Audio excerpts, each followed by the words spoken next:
The microphone screeched as it was yanked from her trembling hands. "Step away from the stage, now!" The voice was sharp, cutting through the grand hall like shattered glass. Every head turned, every whisper died. Under the blazing white lights of the auditorium, she stood frozen center stage, her heart pounding so hard it felt like it might crack her ribs open. Her name was Amara Johnson, a young black woman, slim, dressed in a simple navy blue dress she'd borrowed and altered by hand the night before. No jewelry except a thin silver chain resting against her collarbone. Her fingers were still wrapped around the folded paper of her speech, now crumpled slightly from shaking too hard. I was invited," Amara said softly, her voice barely audible through the murmurs rippling across the crowd. "My name is on the program." The man standing in front of her, Victor Harlan, the event's senior coordinator, laughed openly, not a nervous laugh, not a polite one. It was cruel, mocking, confident. "Invited," he repeated loudly, turning to the audience as if sharing a joke. "Ladies and gentlemen, do we look like the kind of event that invites people like her to speak?" A wave of gasps rolled through the room. Someone in the front row covered their mouth. A few people shifted uncomfortably in their seats. Phones were already rising, camera lenses glinting like cold eyes. Amara's face burned. "I followed every instruction," she said, her voice cracking now. "I checked in. I waited backstage. They told me to come up." Victor leaned closer, lowering his voice, but not enough.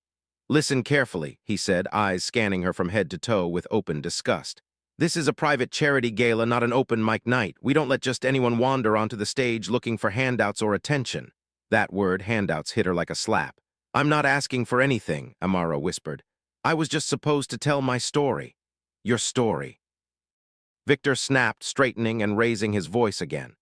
"This evening is about excellence, about achievement, about donors, leaders, and people who have actually contributed something meaningful. Not," he gestured vaguely at her, "whatever this is."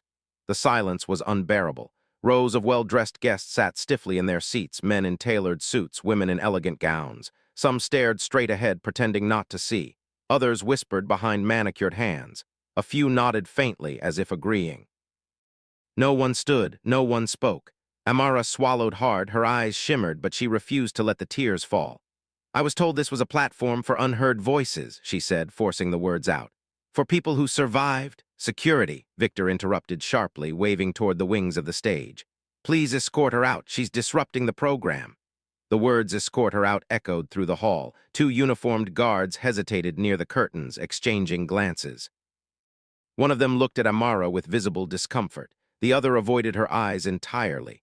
Amara's breath came faster now. Her chest tightened. She glanced out at the sea of faces, searching desperately anyone for kindness, for help, for a sign that she wasn't invisible. Nothing. A woman in the third row leaned toward her companion and whispered, "I knew something felt off when she came up." A man near the aisle muttered, "This is embarrassing." Another voice, sharper, crueler, "She should have known her place." The guards stepped closer.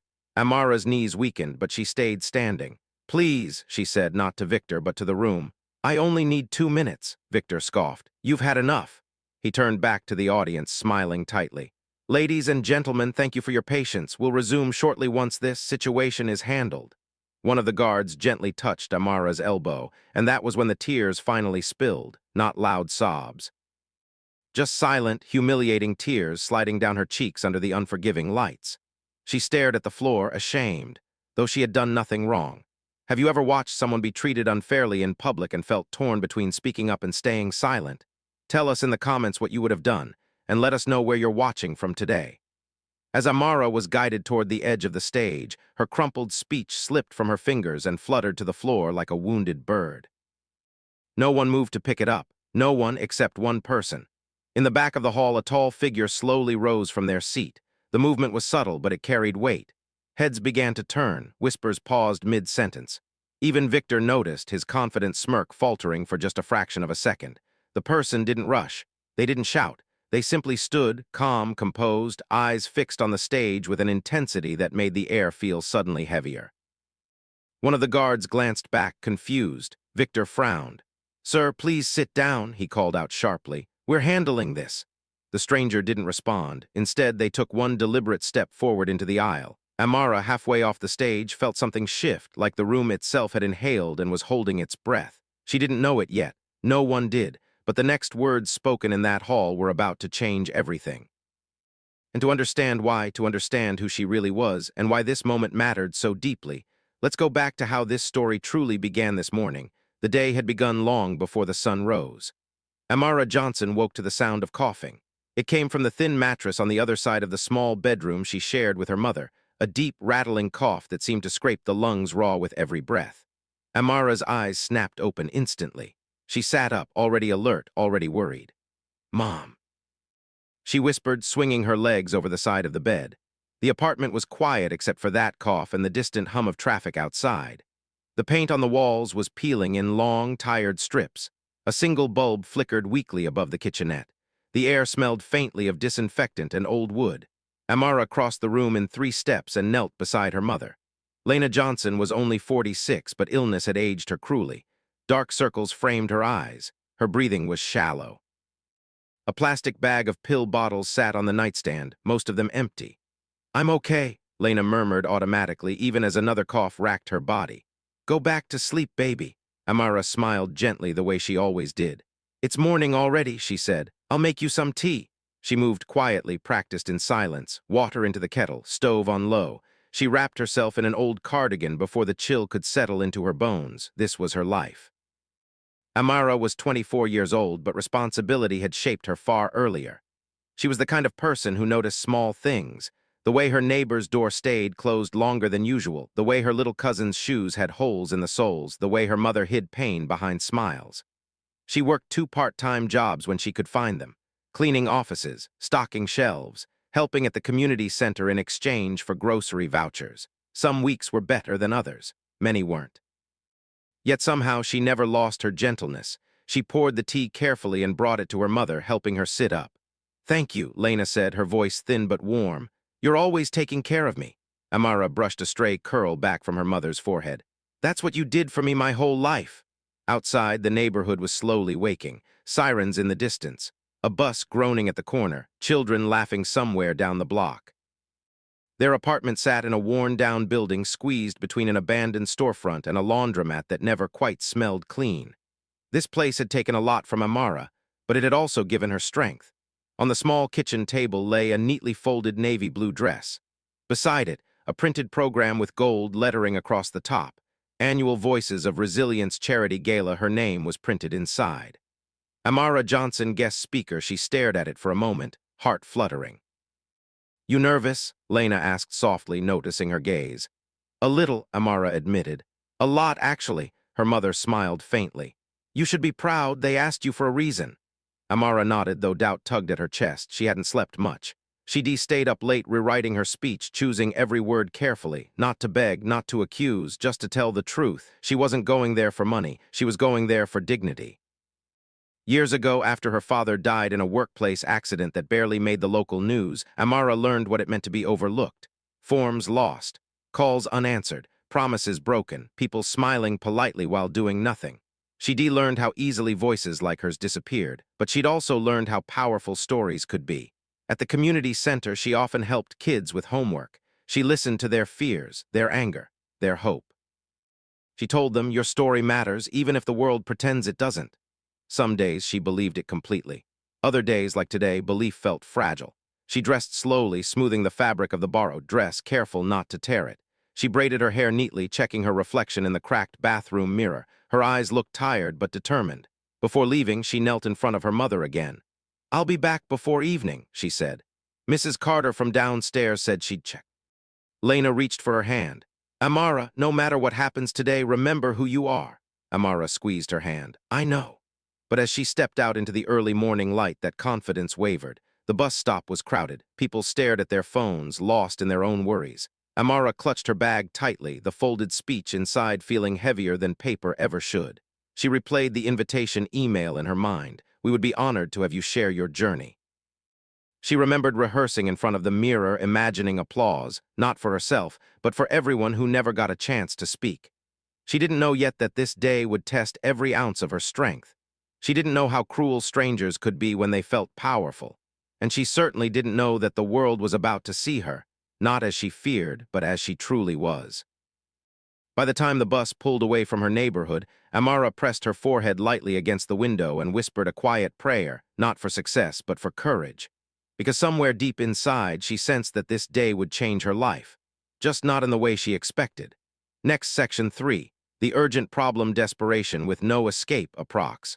1,150 words, the problem didn't begin that morning. It had been growing quietly for weeks, creeping into Amara's life like a shadow that stretched longer every day. By the time the bus rolled through downtown, her phone vibrated in her hand. She didn't need to look to know who it was. She'd memorized the number, St. Vincent Medical Billing. Her stomach tightened. She answered anyway. "Hello? Ms. Johnson," a clipped voice said. "This is a courtesy reminder regarding your outstanding balance. Your mother's medication refill has been placed on hold pending payment." Amara closed her eyes. I spoke to someone yesterday," she said quickly. "They said I could bring something by today, even part of it." "There's been no change to your account," the voice replied flatly. "Without at least a partial payment of $400, the prescription cannot be released." $400, it might as well have been 4,000. "I get paid next week," Amara pleaded. She needs those meds now. Her breathing. "I understand this is difficult," the voice cut in, though it clearly didn't. "But policy is policy." The call ended. Amara stared at the blank screen, her hands shaking. Her mother's medication wasn't optional. Without it, the coughing worsened. The pain followed. The hospital visits came faster, and every visit added another bill they couldn't pay. She'd tried everything. She'd sold her old laptop, pawned her father's watch, skipped meals, borrowed small amounts from neighbors who had little themselves, applied for emergency aid twice. The waiting lists were long, the forms endless. There was no one left to ask, except today. The gala wasn't just a speaking opportunity. It was a chance, a slim one, but real. The organizers had mentioned donors, foundations, people who funded medical aid programs. Amara hadn't planned to beg, but she'd hoped, quietly, that if even one person heard her story and cared, it could change things. She felt guilty for hoping. By the time she reached the venue, her chest was tight with anxiety. The building rose in front of her like something from another world, glass, steel, banners fluttering in the breeze. Valets guided expensive cars. Guests stepped inside laughing, confident. Amara checked her phone again, a message from Mrs. Carter. "Your mom had a coughing fit, but she's resting now." Amara swallowed back tears. "Just get through today," she whispered to herself. "Just get through today." Inside, everything gleamed. Marble floors, soft music, staff in crisp uniforms. She followed the signs to check in, her hands damp with sweat. When she gave her name, the volunteer smiled politely and handed her a badge. "Backstage entrance is to the left," she said. "You're on just before the keynote." Amara nodded, heart pounding. Backstage, she sat alone on a folding chair, reading over her speech again and again. Her leg bounced uncontrollably. Around her, people chatted casually, professionals, sponsors, speakers who looked like they belonged. She felt small. Her phone buzzed again. A text this time, St. Vincent Medical, final notice. Prescription will be canceled by end of day. End of day. The words blurred as tears filled her eyes. She pressed her fist to her mouth, trying not to cry. Not now, not here. This wasn't about pride anymore. It was about survival. When a staff member approached and said, "You're up next," Amara stood on unsteady legs. This was it, one chance. She stepped toward the stage carrying not just a speech, but the weight of her mother's life, her family's future, and every closed door she'd faced. She didn't know if anyone would listen. She only knew she had no other choice. And so she walked forward, toward the lights, toward the crowd, toward a moment that would either save her or break her completely. The walk from backstage to the front of the hall felt longer than it should have. Every step Amara took echoed inside her head, louder than the soft music playing through the speakers. The carpet beneath her feet was thick and plush, swallowing the sound of her shoes, yet she felt exposed, as if every eye in the building could see straight through her. She clutched her speech tighter. Just breathe, she told herself, one step at a time. As she passed tall mirrors lining the corridor, her reflection flickered in and out. Her navy blue dress slightly wrinkled from sitting, her shoulders tense, her eyes too wide. She straightened her back, lifting her chin the way her mother had taught her when she was little. "Don't let anyone shrink you," Lena used to say, "even when they try." Amara repeated those words silently as the murmur of the crowd grew louder. The doors to the main hall stood ahead, massive, polished, guarded by two staff members who barely glanced at her as she approached. Beyond them waited a world that had never been built with her in mind. She paused, just for a moment. Her hand hovered near the door handle as doubt flooded in. What if they laugh? What if they don't care? What if I'm exactly what they think I am? Her phone vibrated again in her bag. She didn't look. She couldn't. Instead, she closed her eyes and remembered her mother's face that morning. The coughing, the smile that tried to hide the pain, the words, "Remember who you are." Hope was a fragile thing, but it was there. It lived in the memory of children at the community center listening to her stories, in the way neighbors thanked her for helping carry groceries, in the belief that truth, spoken clearly, still mattered. She exhaled slowly and pushed the door open. The hall opened up before her like a cathedral of wealth. Crystal chandeliers hung overhead, scattering light across rows of round tables dressed in white linen. Plates of untouched food gleamed under silverware. Glasses clinked softly. She felt the contrast immediately. Her modest dress against designer gowns, her careful steps against confident strides, her story against their comfort. A few heads turned, some curious, some dismissive. A woman whispered to the man beside her. Someone else glanced at the program, then back at Amara, brows knitting together in confusion. "Do I belong here?" The unspoken question hung heavy in the air. Amara followed the stage lights, blinking against their brightness. The heat from them settled on her skin. Her heart raced faster with every step. She reached the stage stairs. Up close, they seemed steeper. A staff member gestured for her to go ahead. She nodded and climbed carefully, praying her knees wouldn't give out. From the stage, the crowd looked different, larger, colder, faces blurred together. She searched instinctively for kindness, for warmth. She didn't see it. She reached the podium and adjusted the microphone. The program behind her glowed with the event's logo and gold lettering. For half a second, the room fell quiet. This was her moment. She opened her mouth to speak, and that was when she heard it, a sharp cough of disapproval from the side of the stage. Then a voice, loud, annoyed. "Excuse me, who authorized this?" Amara turned slightly. Victor Harlan stood just off stage, his expression already irritated, eyes scanning her with suspicion. He flipped through a clipboard, then looked up again, clearly unimpressed. She felt a chill run through her. "I'm scheduled," Amara said quickly, trying to stay calm. "My name is in the program." Victor glanced at the screen behind her, then back at her face, his lips pressed into a thin line. "You're a speaker?" he asked, incredulous. "Yes," she said. "I was invited." He leaned toward another staff member and muttered something. The staff member shrugged, uncertain.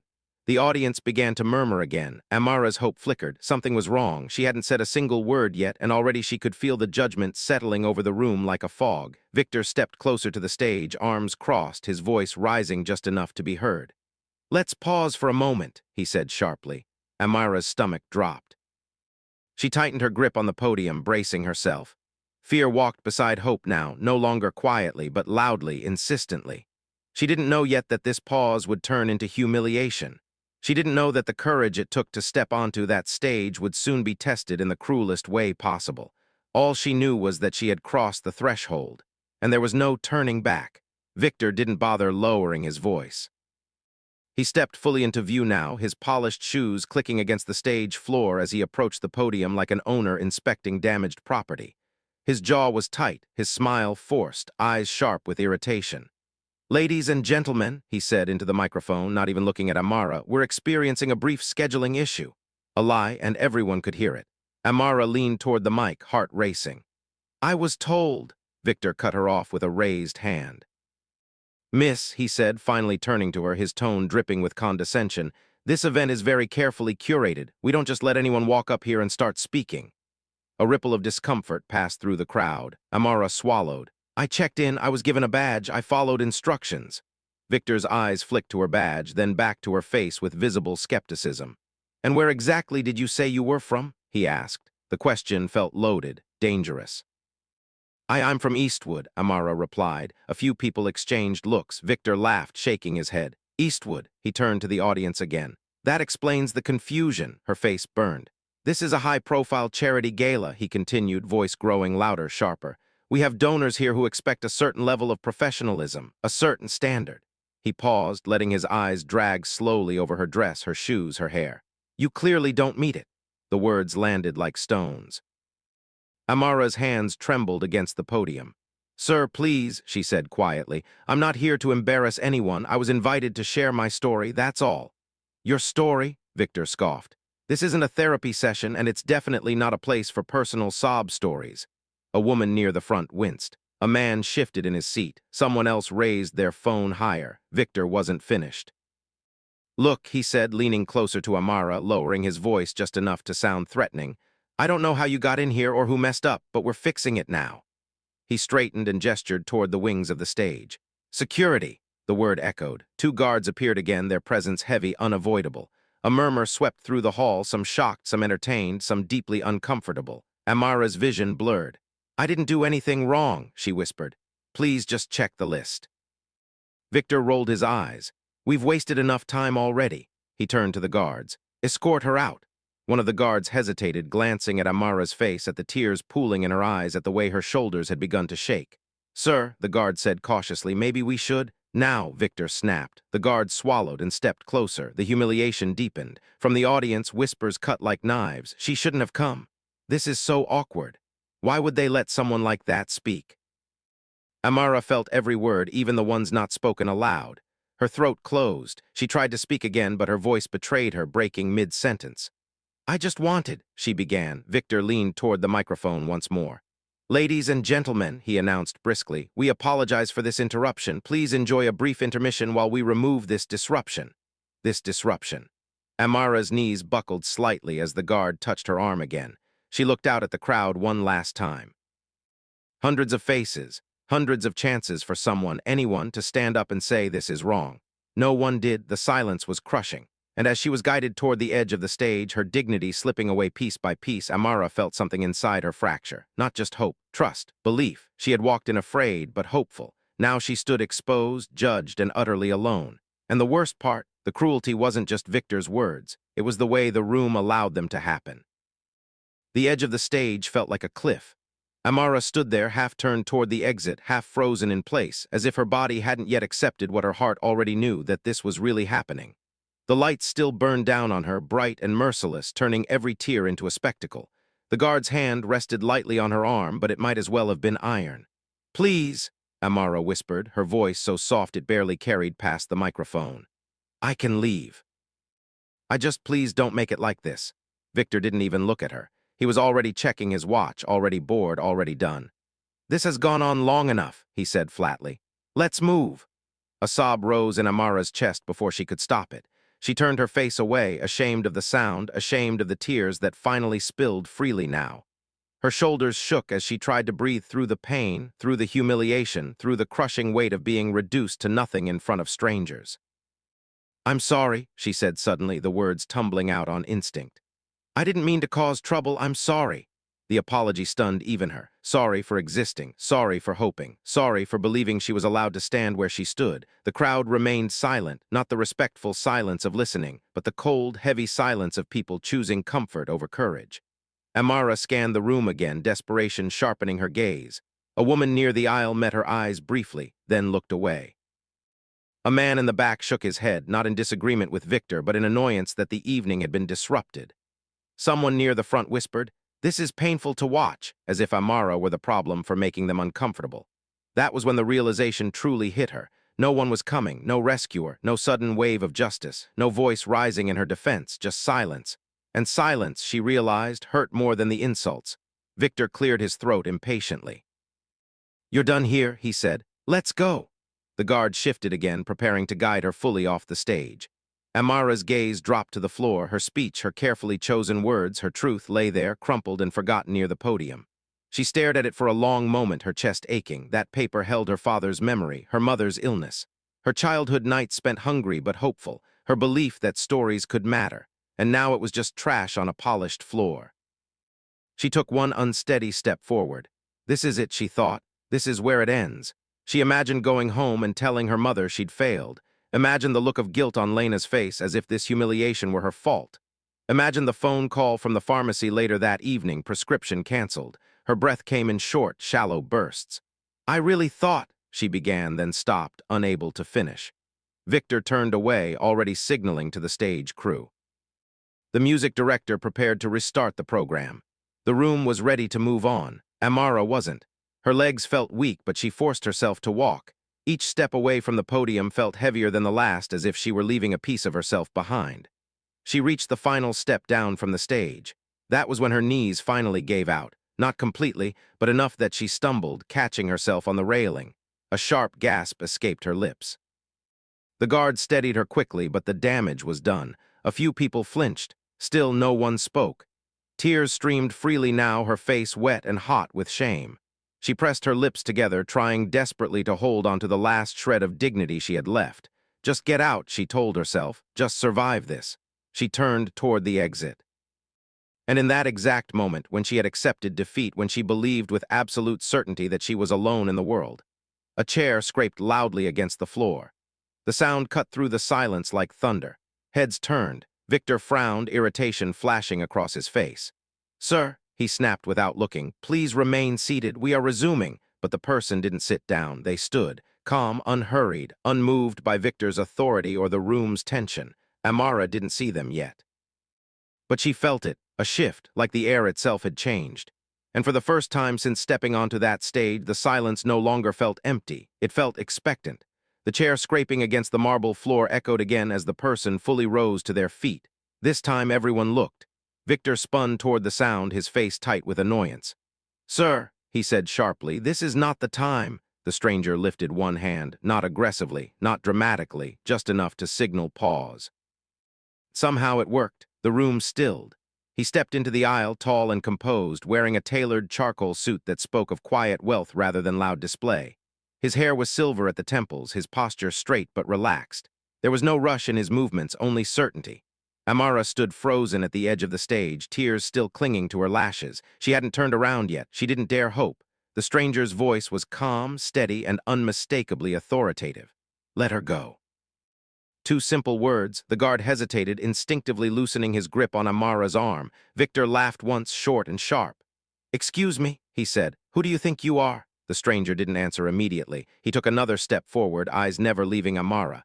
"She hasn't done anything wrong," he said evenly. "And the way you're treating her is unacceptable." A murmur rippled through the crowd, different this time, curious, alert. Victor's jaw clenched. "Sir, this is a private event. We don't tolerate disruptions. If you have a problem, you can take it up with the organizers." "I am taking it up," the stranger replied. "Right now." Amara finally turned. Their eyes met, and for the first time since she'd walked onto that stage, she saw something in someone's gaze that nearly broke her all over again. Kindness, not pity, not curiosity, respect. "It's okay," the stranger said softly to her, as if the rest of the room didn't exist. "You don't have to apologize. You don't have to leave." Her breath hitched. I didn't mean to." "I know," he said gently. "I heard everything." Victor scoffed loudly, waving a dismissive hand. "This is ridiculous, sir. You're making a scene. Sit down before security escorts you out as well." The stranger finally turned his attention fully to Victor. The temperature in the room seemed to drop. "You've already embarrassed yourself enough tonight," he said calmly. "There's no need to make it worse." A few people gasped. Victor's face flushed red. "You don't get to tell me how to run this event," he snapped. "I've been coordinating galas like this for 20 years. I know exactly what belongs on this stage, and she doesn't." Amara flinched. The stranger didn't. "What exactly do you mean by she does?" he asked quietly. Victor hesitated for just a second, then doubled down. "She's not the kind of speaker our donors expect," he said bluntly. "She doesn't represent success or professionalism or the image we're presenting." The words hung in the air, heavy and unmistakable. A few uncomfortable coughs sounded from the audience. The stranger's eyes hardened, not with anger, but with resolve. "This event is called Voices of Resilience," he said, "and yet the moment a voice doesn't look like what you're comfortable with, you silence it." Victor laughed again, but there was an edge of nervousness now. "You're taking this way too seriously." "No," the stranger replied. "You're not taking it seriously enough." And back to Amara. "What's your name?" he asked. "Amara," she whispered. "Amara Johnson," he nodded. "Ms. Johnson, would you like to finish what you came here to say?" Her eyes widened. I don't think I'm allowed." "You are," he said firmly. Victor stepped forward angrily. "Absolutely not. This is over." The stranger didn't raise his voice. He didn't threaten. He simply said, "No, it is." The room felt like it was holding its breath. Victor stared at him, disbelief etched across his face. "You have no authority here." The stranger tilted his head slightly. "Is that what you think?" Something in his tone made Victor falter. For the first time since this began, doubt crept into the coordinator's eyes. Still, he forced a scoff. "Security," he said again, louder this time. "Remove them, both of them." No one moved. The guards exchanged uncertain looks. The stranger glanced at them calmly. "You can let her go," he said. "She's safe." Slowly, hesitantly, the guard released Amara completely. Her arm dropped to her side, tingling where it had been held. She stood unsteady but free. The crowd buzzed now, whispers growing louder. "Who is that? Why isn't anyone stopping him?" "Something is happening." Victor's confidence wavered just slightly, but his pride wouldn't let him stop. This man is disrupting a formal event, he barked. I want him removed immediately. The stranger took one more step forward, and this time his voice carried through the hall like a quiet command. I wouldn't do that if I were you. Victor froze, because suddenly, very suddenly, the balance of power in the room had shifted, and everyone could feel it. Victor's laugh came out thin and strained. I wouldn't do that if I were you, he repeated, forcing confidence into his tone. Is that supposed to scare me? The stranger didn't respond right away. He reached calmly into the inside pocket of his suit jacket and removed a simple black glasses case. He unfolded the glasses with deliberate care, placing them on his face as though he had all the time in the world. That small, unhurried gesture made the room go completely silent. Amara stood just behind him now, her heart pounding so loudly she was sure others could hear it.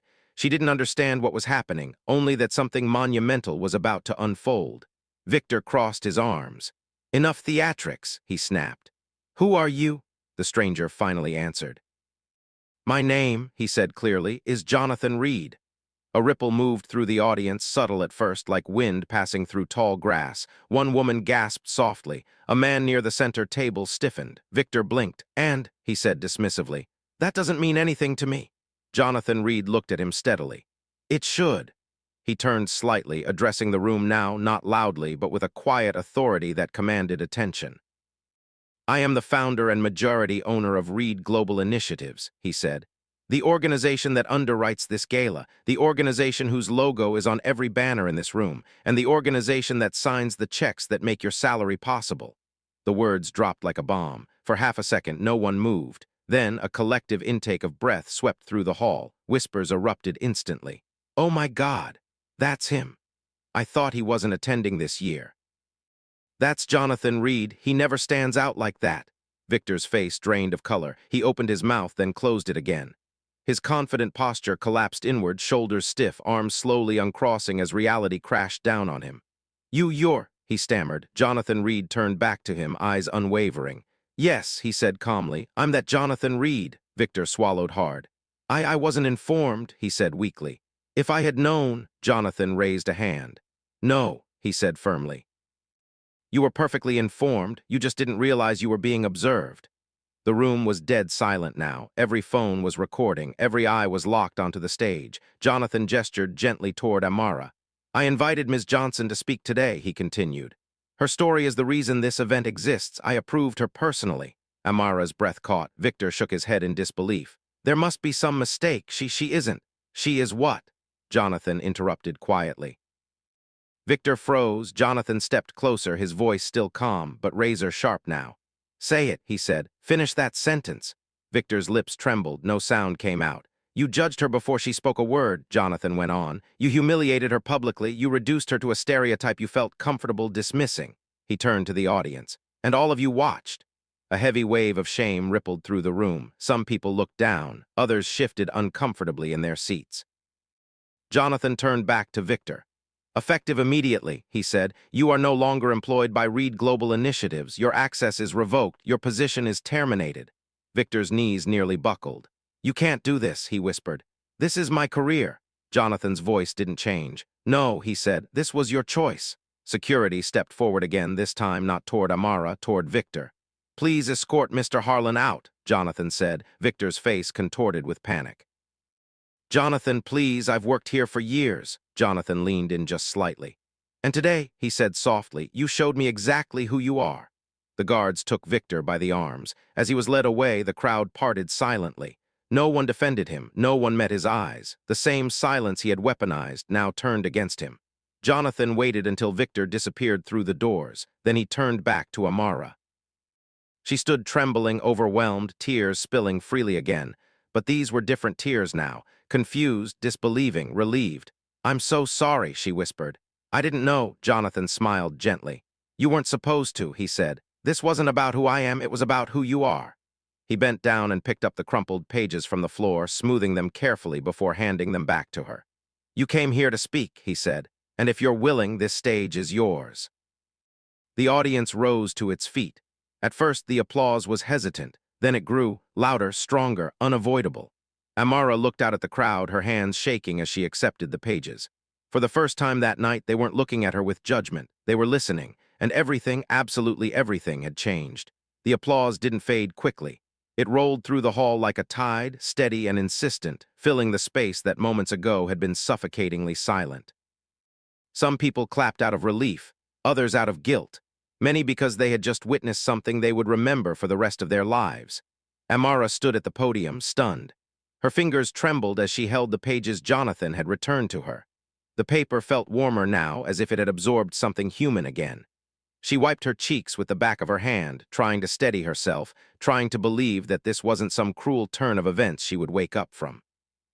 Jonathan stepped back, giving her space, but he didn't leave the stage. "I'll stay right here," he said quietly, so only she could hear. "Take your time." She nodded, swallowing hard. When she finally spoke, her voice was shaky but real. "My name is Amara Johnson," she began. The words echoed differently this time, not swallowed by judgment, not drowned by arrogance, held. "I didn't come here to ask for sympathy," she said, "and I didn't come here to be rescued." A murmur rippled through the crowd. "I came because I was invited to tell the truth," she continued, gaining strength with each sentence. "About what it's like to work hard and still not have enough. About watching someone you love get sick while the help you need stays just out of reach. About being invisible until you're suddenly told you don't belong." Her eyes scanned the room. "I came because stories like mine are everywhere," she said. "They're just rarely allowed on stages like this." The hall was silent again, but now it was a listening silence. Amara spoke for less than 5 minutes, but when she finished, there were tears in the eyes of people who had sat untouched for years. Jonathan stepped forward once more. "Thank you, Amara," he said. "That is exactly why this platform exists." He turned to the audience. "Accountability doesn't end with one termination," he said clearly. "Tonight revealed a deeper problem, one that thrives when people stay silent." He gestured toward the exit Victor had been forced through. "That behavior will be investigated fully," Jonathan continued. "And anyone found complicit in similar actions will face consequences, no exceptions." A few executives stiffened. Jonathan then turned back to Amara. "Ms. Johnson," he said, his voice softening, "you mentioned your mother is ill." Amara's breath caught. "Yes," Jonathan nodded. "After this event, my team will coordinate immediate medical care for her, specialists, medication, ongoing treatment. No bills." Amara's knees nearly gave out. "I don't know what to say," she whispered. "You don't have to," Jonathan replied. "But there's more." The room leaned in. "We're also setting up a trust to ensure housing stability for your family," he continued. "No more eviction notices, no more choosing between food and medicine." Amara covered her mouth, sobbing openly now. "And if you're willing," Jonathan added, "we'd like to offer you a full scholarship, education, mentorship, and a paid role with our community outreach program. Your voice belongs in rooms where decisions are made." She shook her head in disbelief. "This is too much." Jonathan smiled gently. "It's not charity," he said. "It's investment." The audience erupted into applause again, this time without hesitation. After the event, as the crowd slowly dispersed, Amara sat in a quiet side room with Jonathan and a medical coordinator. Calls were made, appointments scheduled, papers drafted. Her phone buzzed, a text from Mrs. Carter, the pharmacy just called. They said the medication is covered, fully. Amara broke down completely. Jonathan placed a respectful hand over his heart.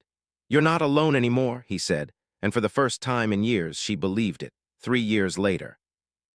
Morning sunlight poured through wide windows, warming hardwood floors that still smelled faintly of fresh polish and coffee.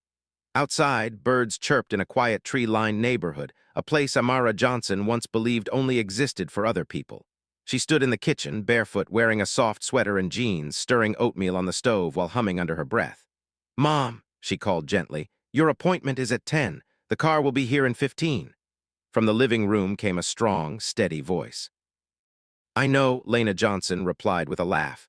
"You've reminded me 3 times already." Amara smiled. Her mother sat on the couch, flipping through a magazine, her breathing even and unlabored. The oxygen machine was gone. The pill bottles were fewer. The deep, rattling cough that once ruled their nights had faded into memory. Treatment had worked. Care had arrived in time. Their home, their real home, was modest but bright. No peeling paint, no flickering lights. Framed photos lined the walls, Amara in a graduation cap, Lena smiling in a hospital garden, a candid shot of Jonathan Reed laughing with them at a community event. Amara carried 2 bowls of oatmeal to the table and sat across from her mother. "You nervous?" Lena asked, mirroring a question she'd asked years before. Amara exhaled softly. "A little." Today was a big day. She was on her way to deliver a keynote address, not at a charity gala this time, but at a national conference on equity and healthcare access. She'd helped design the program, helped shape the policy recommendations, helped ensure that voices like hers were no longer exceptions. After the gala, everything had changed, but not overnight. There had been therapy, education, long nights studying while still working, moments of doubt, moments of guilt. Why me? Why not others? Jonathan had answered that once. Because you didn't just survive, he'd said. You speak, and when you speak, others find language for their pain. Amara finished her degree in public policy. She worked directly with Reed Global Initiatives, but never from a pedestal. She insisted on visiting neighborhoods, sitting in kitchens like the one she grew up in. Listening, she never forgot what it felt like to be invisible. The car arrived on time. As Amara gathered her bag, she paused at the door and looked back at her mother. I'll be home for dinner, she said. Lena smiled, eyes shining. I know. At the conference, the room was full, but this time when Amara stepped onto the stage, no one questioned her presence. They leaned forward, they listened. She spoke about systems and about people, about silence and about courage, about one moment that had nearly broken her and another that had revealed who she truly was. She didn't name Victor. She didn't need to. Afterward, a young woman approached her, eyes wet. I almost didn't come today, the woman said. I didn't think I belonged in rooms like this. Amara took her hands gently. You do, she said, and one day you'll make room for someone else too. That evening back home, Amara stood on the porch watching the sunset paint the sky gold and purple. Her phone buzzed, a message from Jonathan, proud of you, always. She smiled and typed back, thank you for standing up. I've been standing ever since. The world hadn't become perfect, but it had become fairer in small, powerful ways. And it all began with one moment of courage, one voice refusing to disappear. Moral, never underestimate the power of dignity or the damage of silence. Compassion doesn't just change moments, it changes lives. And sometimes, standing up for one person is how you stand up for humanity itself.